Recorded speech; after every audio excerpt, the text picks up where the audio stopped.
What up boys and welcome back to another video. Just before we get started today, I just wanted to promote that I stream every single day on Trovo.live. This is a new platform owned by Tencent who own Supercell, so they focus on mobile gaming, and as YouTube literally isn't paying me anything right now, this is sort of the only way I'm still able to make content. So if you do want to support the channel, come support the streams. It's going to be the top link in the description. Daily streams, 10 AM Eastern time. Drop us a follow. Again, top link in the description. I'd appreciate it very much. But yeah, with that promo out of the way, let's talk about the top 3 ladder decks that seem to have survived every single meta. These are decks that have a long history within the game, aren't impossible for a free-to-play player to level up, have decent matchups on ladder, and are actually a good time to play and gain you more success on ladder. The first deck I want to start off with is good old Logbait. I don't think too many of you will be mad with this inclusion. It became super popularized by Surgical Goblin and has stuck around ever since he was the best player in the game. The reason this list was crazy good was because of the Inferno Tower and Goblin Gang strength. Inferno Tower was the only viable building in the game, and Goblin Gang was just crazy insane value for any deck it was in at the time. This deck was around for years and has stuck around ever since. The majority of the deck is relatively easy to level. Having both Princess and Log in the deck can be a small struggle, as having 2 legendaries in the list isn't totally ideal, but it's not too many legendaries either. The Goblin Barrel is the only epic in the list, which is super nice, as it's the only card you have to worry about on epic Sundays. The rest of the list is relatively easy to level, and that's why it makes my free-to-play players' dream list. Logbait naturally loses to double small spell decks, as they have the perfect counters to how this deck is set up. It also loses to Expo decks, as these have so many ways of stopping the Logbait player from defending. With those matchups out of the way, Logbait is usually able to beat the heavier beatdown meta of ladder. Giant Goblin and Lava Hound decks struggle super hard against the Logbait list. This allows Logbait to be super effective on ladder, seeing as the ladder meta is literally just spammy beatdown stuff all the time. On top of it suiting the meta, Logbait is just sort of fun. Throwing barrels and investing princesses is just an effective and enjoyable way of winning games, and if you're a traditionalist like me, using these classic cards like Inferno Tower and Goblin Gang just make it all the more enjoyable. When using the deck, you want to be placing princesses in the back to obtain investment value. The Goblin Gang will be your cheap DPS support, and both of these cards will be bait for the likes of Logged and Arrows. Once baited, you want to be using the Goblin Barrel to chip down your opponent's tower with that super efficient DPS that it has. If your baiting is unsuccessful, the deck always has the Rocket as an alternate win condition to fall back on. I'd maybe give this deck a 4 in terms of opponent rage factor. People very rarely quit against it, but the defensive ability and constant attempts to bait make the deck sort of annoying to play against. This definitely helps it make the top 3 ladder decks in my opinion. This next deck is actually one I don't know the full origins of, but Hog 2.6 has been around for a while and just seemed to appear as far as I remember. There is definitely a backstory to it that the comments will make me well aware of, but I'm sort of oblivious to it. Regardless of its origins, Hog 2.6 might just be the most consistent deck on this list. Having a win condition in Hog Rider is an automatic positive for being a consistent deck, as you're usually guaranteed at least 1 hit onto your opponent's tower. The deck also has the cheapest cycle of any deck in this list, and maybe the cheapest cycle of any meta deck that is still being played today.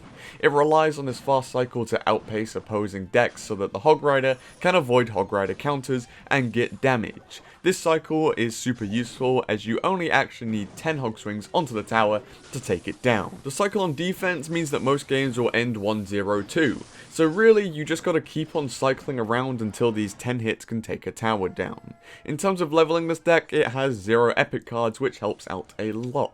On top of that, the only legendary card it has is the Log. This can be difficult to level, but if you focus tokens on it, you can get it to level 12 relatively easily. The final level up to 13 doesn't matter too much, so this deck is super easy to level if you wanted to use it. Really, you only maybe have 3 bad matchups, these being Super Heavy Beatdown, Expo, and Graveyard. Everything else you face should be a breeze to cycle your way through, with these 3 being the main road bumps on your pushing journey. You'll be able to push past more controller decks like log bait and even some smaller beatdown especially.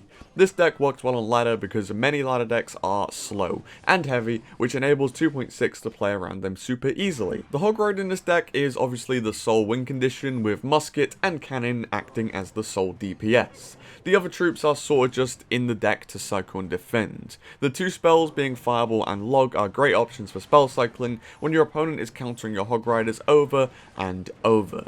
Because this deck runs hog and can cycle faster than pretty much any other deck, I'd give it a rage factor of like 7. Against a good 2.6 player, it can seem impossible to get damage, especially if you don't have the right cards. I've seen a few players rage quit against this deck, but nowhere near as many as the next deck I'm about to show you. And that deck is 2.9 Expo. Yup, we are really going there.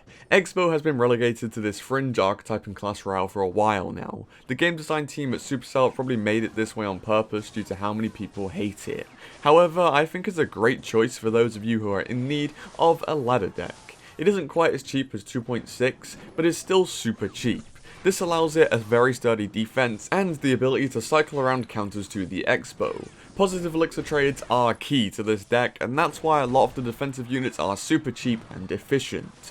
On top of being efficient, this deck has almost the perfect card rarities for a free-to-play player. It only has one epic, which allows you to utilize epic Sundays nicely, and also only has one legendary, which again is the log, which you can spam request with tokens until level 12. The rest of the deck list is filled with commons and rares, which makes this a super nice deck to level up.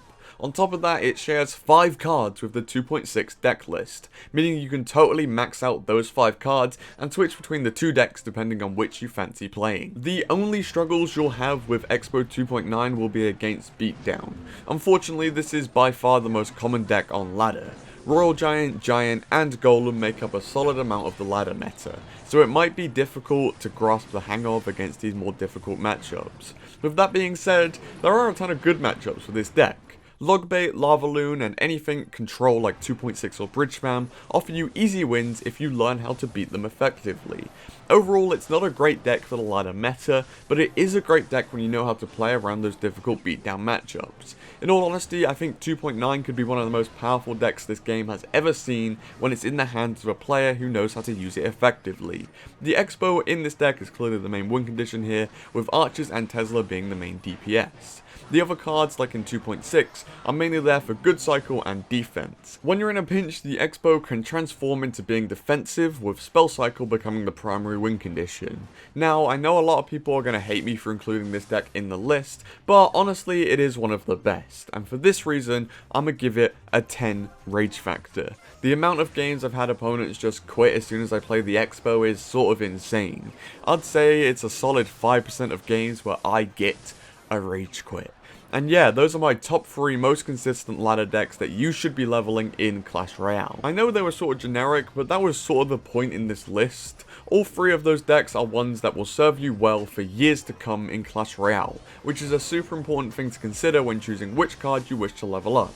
So yeah boys, that's all I got for you today. If you did enjoy today's content, then be sure to leave a thumbs up and drop a subscription on the channel. Both, of course, are totally free and help this channel grow a ton. Once more, if you haven't checked out Trovo already, it will be the top link in the description. It's how I can continue to make content, so I would appreciate your support there very greatly. But yeah boys, thank you all for watching today. I hope you did enjoy this video, and peace.